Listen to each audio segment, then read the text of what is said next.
क्या आप जानते हैं कि जिस चांद को हम रात की तारीकी में चमकता हुआ देखते हैं, वो हकीकत में खुद नहीं चमकता? जी हाँ, ये बात सुनकर हैरत जरूर होती है, लेकिन ये एक साइंसी हकीकत है। अल्लाह ताला कुरान मजीद में फरमाते हैं कि सूरज को रोशन चिराग बनाया गया और चांद को नूर अता किया गया। यहाँ नूर का लफ्ज इस्तेमाल हुआ है, जो इस बात की तरफ इशारा करता है कि चांद की रोशनी अपनी नहीं बल्कि कहीं और से आती है।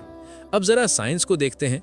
साइंस के मुताबिक चांद खुद रोशनी पैदा नहीं करता, बल्कि वो सूरज की रोशनी को मुनक्किस करता है। यानी सूरज की रोशनी चांद पर पड़ती है और फिर वही रोशनी जमीन तक पहुंचती है, जिसे हम चांदनी कहते हैं। यही वजह है कि चांद की शक्ल बदलती रहती है, कभी पूरा, कभी आधा और कभी बिल्कुल बारीक। तो सोचने की बात यह है कि जो हकीकत आज साइंस ने हमें बताई, वो कुरान ने सदियों पहले एक लफ्ज में बयान कर दी। अगर आप भी कुरान और साइंस के ऐसे हैरानकुन राज जानना चाहते हैं, तो वीडियो को लाइक करें और चैनल को सब्सक्राइब जरूर करें, क्योंकि यहाँ हम हर बार एक नई हकीकत से पर्दा उठाते हैं, जो आपकी सोच बदल सकती है।